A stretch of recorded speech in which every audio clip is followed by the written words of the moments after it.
어느 목사님께서 여름 휴가 때 이웃교회 탐방을 가셨습니다.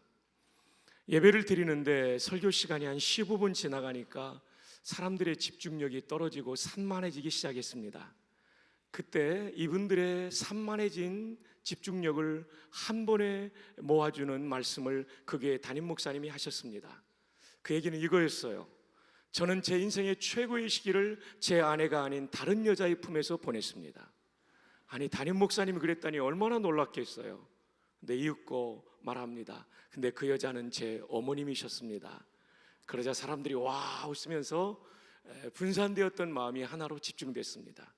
목사님이 나도 저거 한번 써야 되겠다.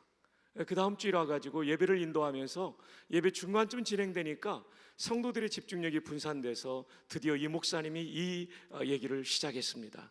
저는 제 인생의 최고의 시기를 제 아내가 아닌 다른 여자의 품에서 보냈습니다. 한 번도 조크를 안 하던 목사님이 조크를 하니까 성도들은 사실인 줄 알고 깜짝 놀라버렸어요.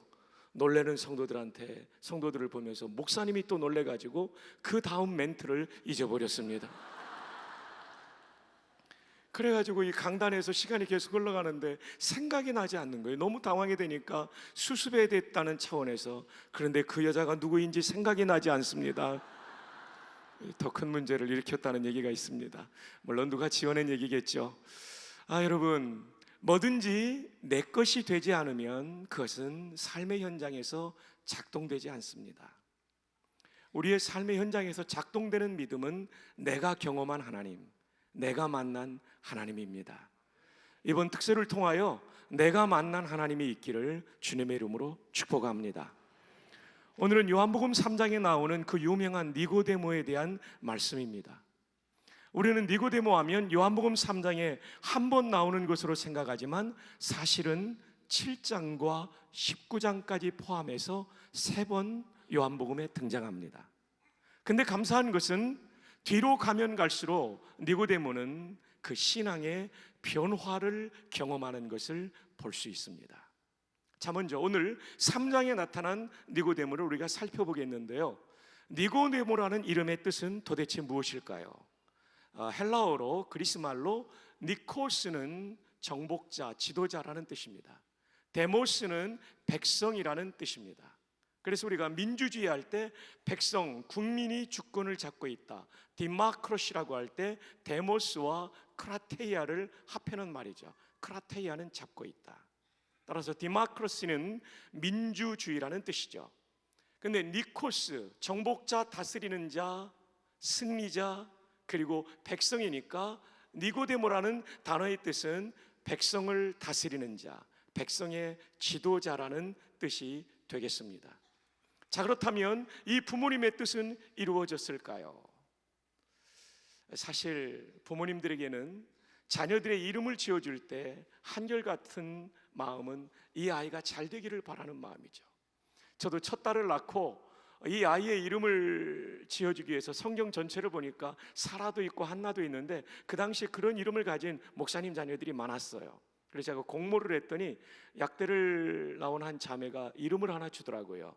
목사님, 딸이니까 테리아가 어떻습니까? 근데 문제는 제가 박씨라는 데 있는 것이죠. 박테리아가 되어서 제가 한마디 했습니다. 선배 목사님이 주인 주자에 기쁘리 자를 쓰면 좋겠다, 주님을 기쁘게 하라, 그 이름을 선택했었습니다. 자, 니고데모의 부모님도 같은 마음이죠. 이 아이가 정말 자라서 이 역사 속에 하나님의 나라 속에 필요한 인물이 되었으면 좋겠다, 이런 열망을 안고 이 아이의 이름을 니코스 데모스, 백성의 지도자, 백성을 다스리는 자, 영향력 있는 사람, 이런 사람이 되기를 바라면서 이름을 붙여주었습니다. 자, 그렇다면 이 이름을 지어주신 부모님의 소원은 이루어졌을까요? 1절을 보면 우리는 그 답을 찾을 수 있습니다. 그런데 바리새인 중에 니고데모라 하는 사람이 있으니 유대인의 뭐라고 되어 있습니까? 지도자라. 근데 지도자라는 단어에 각주가 달려있죠. 각주 넘버 2에 보면 또는 사내들인 공회원이라고 주석이 달려 있습니다.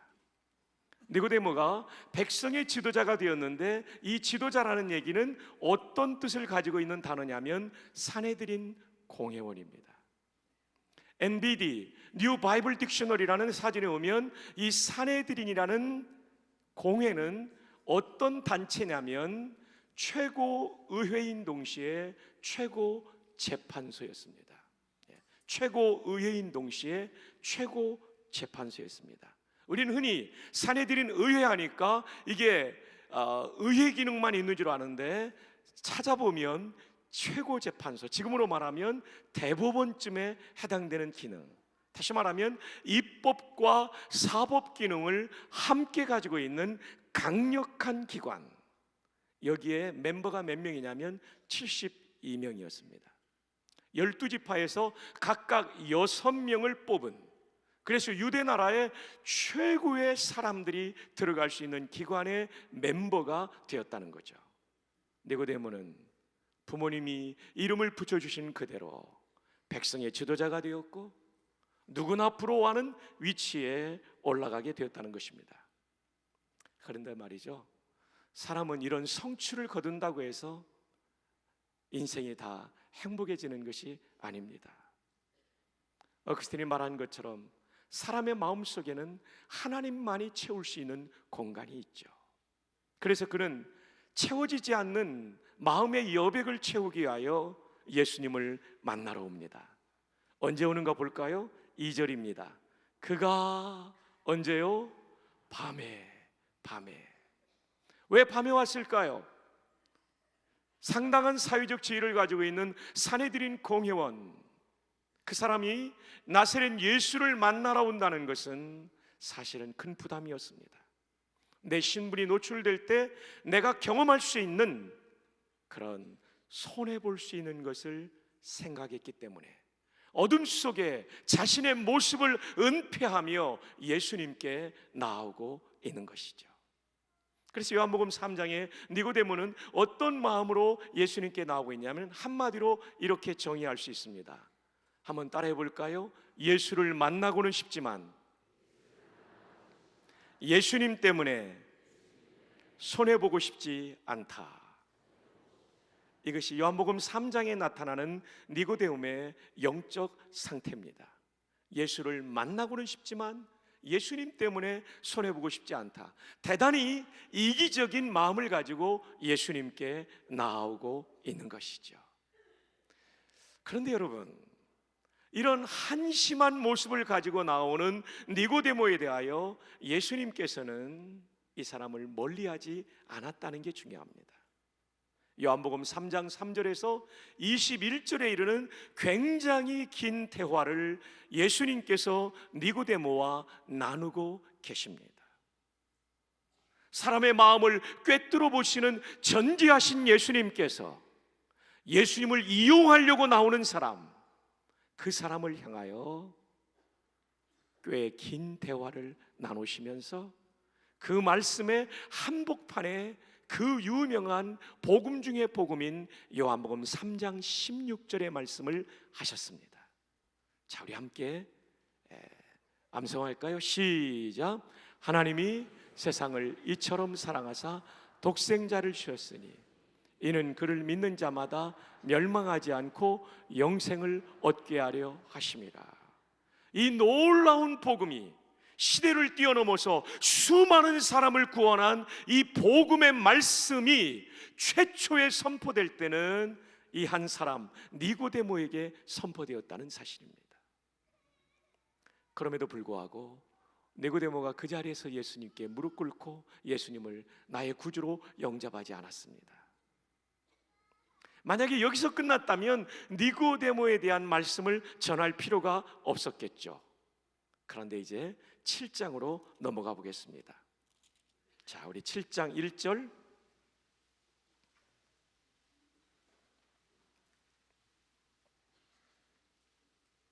함께 읽습니다.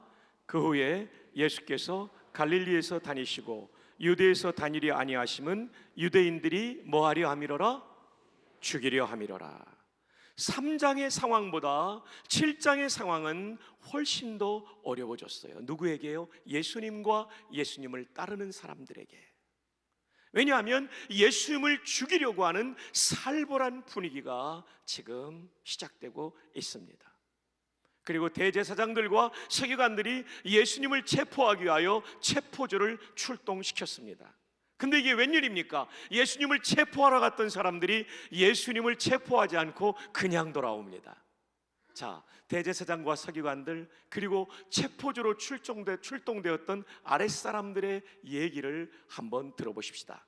45절입니다. 우리 자매들이 한번 힘있게 읽어주십시오. 시작. 아랫사람들이 대제사장들의 바리새인들에게로 오니 그들이 묻되 어찌하여 잡아오지 아니하였느냐. 46절 형제들 읽어주십시오. 시작.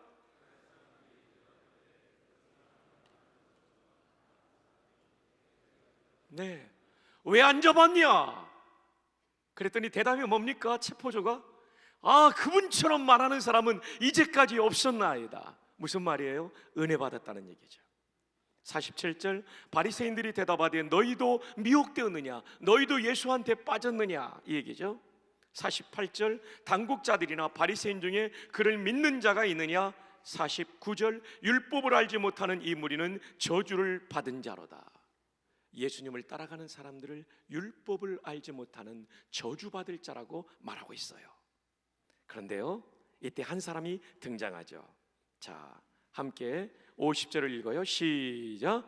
그 중에 한 사람 곧 전에 예수께 왔던 니고데모가 그들에게 말하되 51절 제가 있습니다. 우리 율법은 사람의 말을 듣고 그 행한 것을 알기 전에 심판하느냐. 니고데모가 예수님을 변호하고 있는 것입니다. 3장에는 대단히 이기적이었던 니고데모가 7장에 와서는 예수님을 따르면 손해볼 수 있는 상황 속에서 용감하게 예수님을 변호하고 있는 모습을 보게 됩니다. 여러분, 이것이 변호하예요.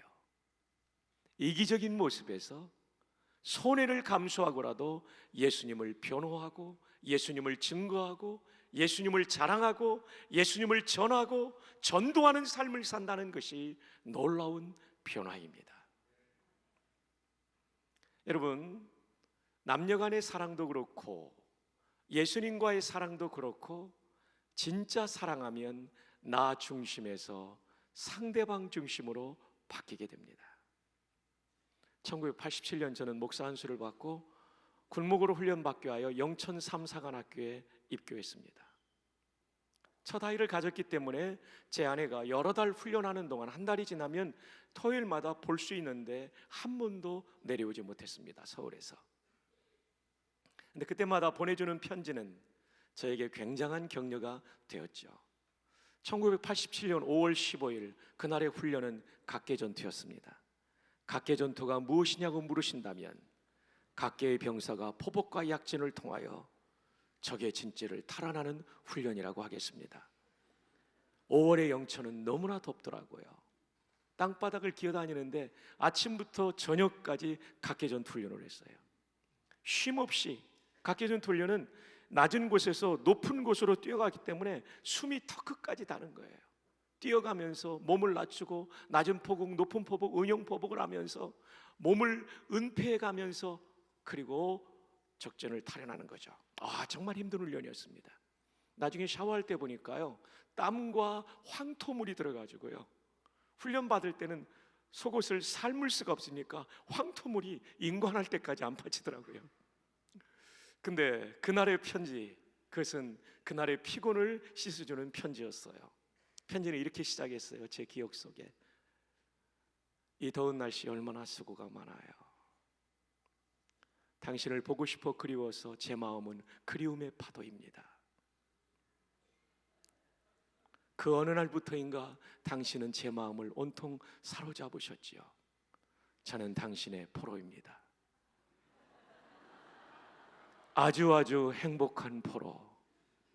이 세상에 어떤 포로가 사로잡은 상대에게 사랑한다고 말하겠어요. 그러나 나는 당신의 영원한 사랑의 포로이고 싶습니다.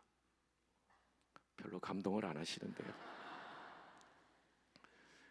그때 굉장히 격려가 되었어요.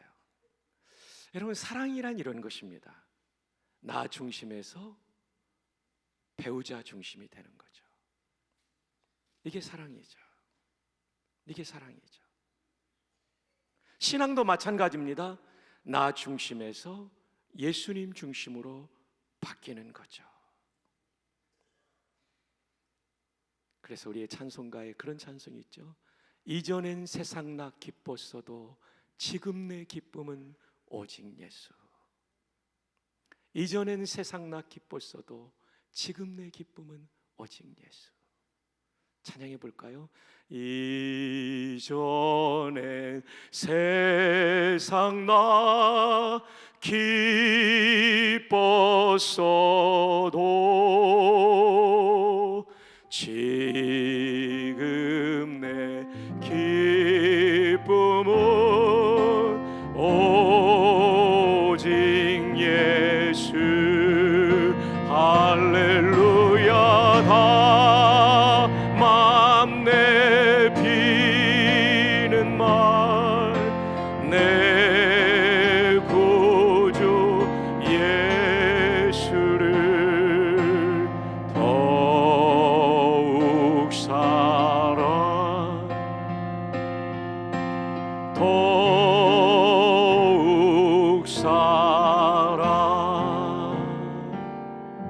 이 특세를 통하여 세상 낙을 기뻐하던 분들이 오직 예수님으로 기뻐하는 은혜가 있기를 주님의 이름으로 축복합니다. 또 찬송가에 그 찬송이 있어요. 주의 귀한 은혜 받고 일생 빚진 자 되네. 주의 은혜 사슬되사 주의 사슬되사 나를 주께 매소서. 우리 마음은 연약하여 범죄하기 쉬우니 하나님이 받으시고 천국인을 지소서. 주의 귀한 은혜 받고 일생 빚진 자 되네. 주의 은혜 뭐가 되사? 사슬되사 나를 주께 어떻게 하라고요? 매소서. 이 사랑의 포로죠. 사랑의 포로죠. 사랑의 포로죠. 우리 모두가 예수님의 사랑의 포로가 되기를 바랍니다. 무게중심이 나에게서 예수님께로 옮겨가기를 바랍니다. 우리가 처음 예수님 믿을 때는 병 낫고 싶어서 예수님 믿죠. 저희 집만 해도 아버님이 아프니까 이 가정의 삶이 바뀌어지기 위해서 1968년도에 가정이 개정했죠. 불교에서 개정을 했죠. 예. 처음의 출발은 그럴 수 있어요. 경제적인 어려운 가운데서도 예수님께 나올 수 있어요. 그 가운데서. 그러나 거기서 머물러 있으면 어린 신앙이고 이기적인 신앙이에요. 진짜 좋은 신앙은 처음에는 그렇게 왔을지라도 시간이 흘러가면서 예수님 중심의 신앙으로 바뀌는 것인 줄로 믿습니다. 이 거룩한 변화가 니고데모에게 있었듯이 우리에게도 있기를 주님의 이름으로 축복합니다. 이제 마지막 19장으로 가겠습니다. 19장입니다.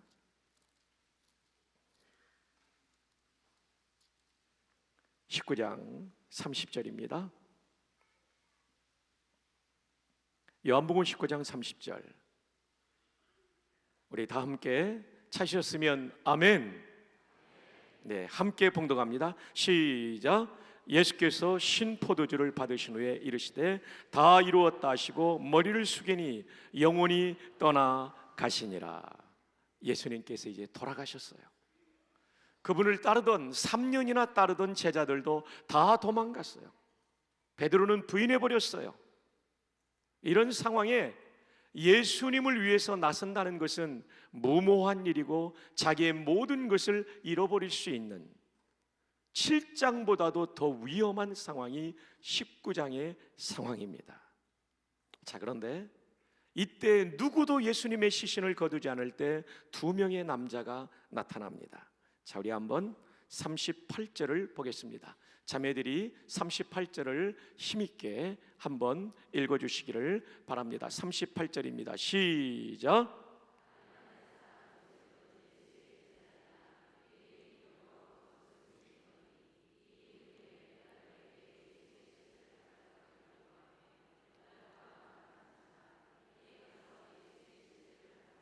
네, 아리마대 요셉, 이 사람이 예수님의 장례를 도왔다는 것 우리 잘 알고 있죠? 근데 한 사람 더 있습니다. 니고데모입니다. 그 다음 절입니다. 일찍이 예수께 언제 찾아왔던? 밤에 찾아왔던. 성경은 참 짓궂습니다. 자기의 신분을 은폐하며 이기적으로 예수님께 나왔던 니고데모를 그대로 소개하고 있어요. 그래서 이 사람의 변화를 드라마틱하게 대조해주고 있는 것이 이 성경입니다. 참 재미있죠. 일찍이 예수께 밤에 찾아왔던 니고데모도 모략과 침향 섞은 것을 100리트라쯤 가지고 온지라. 니고데모가요, 그 이기적이었던 니고데모가 이제는 변화되어서 예수를 위하여 나서면 매우 위험한 상황임에도 불구하고 100리트라가 되는 장례 용품을 가지고 왔다는 거죠. 100리트라가 얼마가 되는지 각주에 보면 327g으로 나옵니다. 100이니까 32.7g입니다. 여러분, 32.7g은 결코 작은 무게가 아니죠. 군인들의 군장이 보통 20kg이고요. 그보다 더 많을 때도 있죠. 제가 낙하산을 타봤는데 낙하산 탈 때 주낙하산이 20kg입니다. 20kg이 결코 적은 게 아닌데 32.7kg, 굉장히 무거운 것입니다. 도대체 오늘날의 화폐 가치로 이 100리트라의 향품은 얼마의 화폐 가치를 가지고 있을까 추적해 보았습니다. 나오는 데가 없는데 MBD라는 사전에 886쪽에 보면 다만 한 단서가 나옵니다. Lavish gift of spicies라고 되어 있습니다. 레비시라는 형용사는 어떤 뜻이냐면 풍부하다, 긍정적으로 볼 때. 부정적으로 볼 땐 낭비하다라는 뜻이에요. 그러니까 니고데모가 굉장히 많은 장례용품을, 비싼 장례용품을 가져왔는데 하나님의 입장에서 볼 때, 예수님의 입장에서 볼 때, 믿음이 좋은 사람의 입장에서 볼 때, 야, 참 넉넉하게 풍부하게 드렸다, 이 뜻이고요. 믿음이 없는 사람 또는 불신자의 사람의 시각에서 볼 때는 왜 저렇게 낭비하는가, 이 정도 많이 드린 거죠. 니고데모는 이제는 예수님을 변호하는 단계를 뛰어넘어 헌신의 사람으로 변화되었습니다. 마치 예수님께 향유를 부었던 여인이 300데나리온에 되는 엄청난 향유를 부을 때 사람들이 그 낭비라고 비난할 만큼 니고데모는 엄청난 자신의 물질을 쏟아붓고 있는 것입니다. 그 여인이 향유 옥합에 뚜껑을 열고 부을 때 졸졸졸졸 나가는 것 성이 차지 않아가지고 아구를 깨뜨려가지고 콸콸콸콸 부었던 것처럼, 그는 예수님의 장례를 위하여 최선의 것을, 최고의 것을 드렸던 것이죠. 여러분, 변화란 이런 것입니다. 이기적인 신앙에서 예수님 중심으로 옮겨가 예수님을 변호하고 증거하고 전도하는 사람이 되는 것. 그리고 한 걸음 더 나아가 예수님을 위하여 나의 시간과 물질, 아니 이 19장에 나타났다는 것 자체가 목숨을 걸고 예수님을 따라가는 거죠. 이게 변화입니다. 그렇다면 우리는 왜 우리의 목숨을 걸고 우리의 시간과 물질을 다해 그분께 헌신해야 될까요? 100여 년 전에 영국 사람으로서 중국에 와서 선교했던 찰스 토마스 스타드, 우리가 흔히 말하는 시티 스타드라는 분이 계십니다. 이분은 좋은 집안의 아들이었고 명문인 케임브리지를 나왔습니다. 그런데 이분이 중국 선교사로 간다고 하니까, 청조 말의 중국은 몰락한 문명이었고, 그리고 내륙으로 들어간다는 얘기는 아주 문명적으로 문화적으로 발전되지 않은 속에 들어간다는 거예요. 그 당시에 영국은 해가 지지 않는 나라였죠. 그래서 많은 사람이 이 스타들을 말렸어요. 너는 좋은 학벌과 좋은 문벌과 그리고 너는 장래가 촉망되는 젊은이인데 왜 황토의 나라 중국으로 가려고 하느냐. 그때 스타드가 남긴 유명한 말이 있죠. 예수 그리스도가 하나님이시고 하나님이신 그분이 나를 위해 죽었다면 그분을 위한 어떠한 것도 희생이라고 말할 수 없다. If Jesus Christ be God, 만약에 예수 그리스도가 하나님이시고 and died for me, 그리고 그분이 나를 위해 죽었다면 then, 그렇다면 no sacrifice, 희생은 없습니다. can be too great, 위대하다고 여겨줄 수 있는 그런 희생은 없습니다. For me, 내가 to make for him, 내가 그리스도를 위하여 아무리 큰 희생을 한다 할지라도 희생이라고 여겨질 수 있는 것은 없습니다. 맞습니다. 십자가에서 나를 위해 죽어주신 그 주님의 사랑을 생각할 때 우리가 아무리 헌신한다 할지라도 그 헌신은 지푸라기에 불과한 것입니다. 니고데모는 십자가에 달려 죽어 가시는 예수 그리스도를 바라보며 성령의 감동으로 말미암아 그 마음속에 그 무엇인가가 깨달아진 거죠. 그래서 목숨 걸고 신분 걸고 나의 모든 것을 바치며 예수님께 헌신하는 변화의 사람이 된 것입니다. 오늘 이 새벽 우리 가운데도 성령께서 이런 변화를 일으켜 주시기를 주님의 이름으로 축복합니다. 이 얘기만 드리고 오늘 말씀을 마치려고 합니다. 일제말 저 울산에 최 목사님이란 분이 계셨습니다. 그 당시에는, 요즘은 딸을 낳으면 반기고 환영하지만 그 당시에는 유교 사상 때문에, 남존 여비 사상 때문에 딸을 낳으면 좋아하지 않았습니다. 심지어 이렇게 비성경적인 용어를 딸들에게 썼어요. 몹쓸 것이라고. 여러분, 여성들이 얼마나 귀합니까? 그건 잘못된 문화였죠. 근데 이 최 목사님 댁에 딸이 모두 몇 명이었냐면 8명이나 되었어요. 그런데 여러분 아시는 대로 일제 말기에는 신사참배의 열풍으로 말미암아 교회가 정말 어려웠거든요. 목사님이 사례도 제대로 받지 못하는 상황 가운데서 8명을 학교를 보내고 입히고 먹인다는 게 너무나도 힘든 상황이었어요. 근데 목사님에게는 아주 절친인 장로님이 계셨는데, 이 장로님은 과수원을 크게 하는 큰 부자였는데 자식이 단 한 명도 없는 그런 장로님이셨어요. 근데 어느 날 장로님이 목사님께 말합니다. 목사님, 딸 8 키우느라고 얼마나 고생 많으세요. 저에게 하나 주시면 제가 그 딸 잘 가르쳐서 시집 보낼 테니까 저에게 하나 주세요. 저는 자식이 없으니까 내 딸처럼 키울게요. 목사님이 친구의 우정에 너무나 감사하고 기뻐하면서 집으로 돌아왔어요. 돌아와서 사모님께 얘기하니까 사모님도 아이고 잘 됐다고.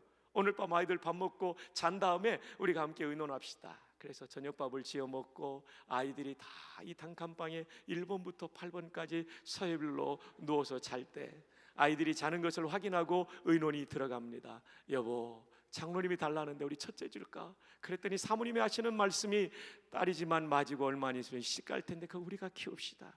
그럼 둘째 줄까? 여보, 내가 딸 8을 낳고 하여튼 고생을 하다 보니까 얼마나 삭신이 쑤시고 아픈지 밥 짓고 빨래하고 설거지하는 게 힘들 때마다 이 딸이 도와주는데 걔 없으면 나 못 살아요. 그러면 셋째를 줄까? 여보, 우리 집 아이들이 8명이 이 단칸방에 들어오면 난리법석이 나는데 얘가 막대기 딱 들고 안칠로 만치고 공부시키는 공부시키고 청소시키는 청소시키는데 얘가 우리 집 군기반장인데 얘 없으면 우리 집은 난리통이 돼서 안 돼요. 그럼 넷째를 줄까? 여보, 걔가 오늘 학교에서 성적표를 받아왔는데 모두가 수예요. 요즘 말로 하면 올해인데 어떻게 그것을 남을 줘요? 그러면 다섯째를 줄까? 여보, 걔는 나를 닮아서 제일 예쁜데 그걸 어떻게 남을 줍니까? 그럼 여섯째를 줄까? 여보, 그 애는 몸이 약해가지고 찬바람만 불면 기침 쿨룩쿨룩 하는데 죽어도 욕먹을 텐데 우리가 키웁시다. 여보, 그러면 일곱째 줍시다. 그랬더니 어느 목사님이 제가 설교하는 거 듣고 제가 지금 전달하는데 그 목사님도 잊어버리고 가지고 저도 전할 수 없습니다. 그러면 여덟 번째 줄까? 그랬더니 사모님이 뺑그러 돌아다니면서 못 주면 못 줬지 막내는 못 주겠어. 그래가지고 몹쓸 것이 8명이나 되었는데요, 단 한 명도 주지 못했다는 얘기가 있어요. 이게 자식이죠. 이게 부모 마음이죠. 근데 우리 하나님은 하나밖에 없는 독생 성자를 우리를 위해 주셨어요. 그것도 십자가에.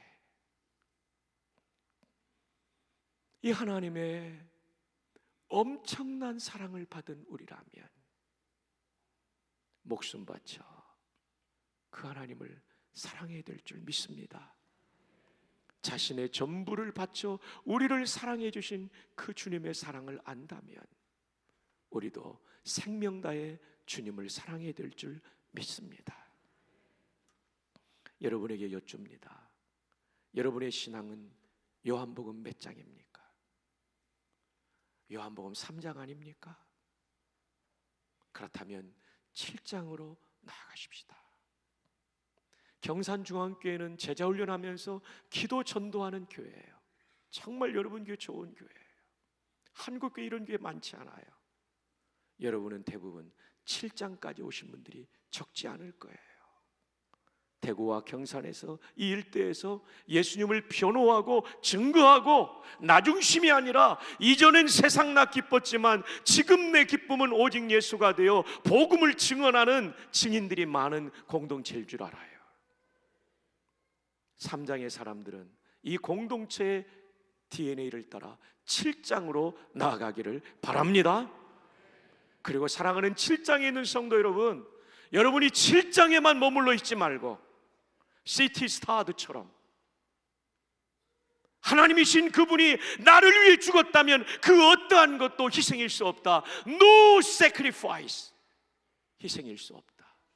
이 마음 가지고 우리의 전생애를 예수 그리스도께 헌신하는 그 자리까지 나아가는 변화의 주역들이 되시기를, 그래서 하나님께 영광 돌리고 내 인생도 가장 가치 있고 주님의 교회가 복되게 쓰임받고 우리가 살고 있는 지역사회를 살리는 변화된 니고데모와 같은 우리 모두가 되기를 구주 예수님의 이름으로 축복합니다.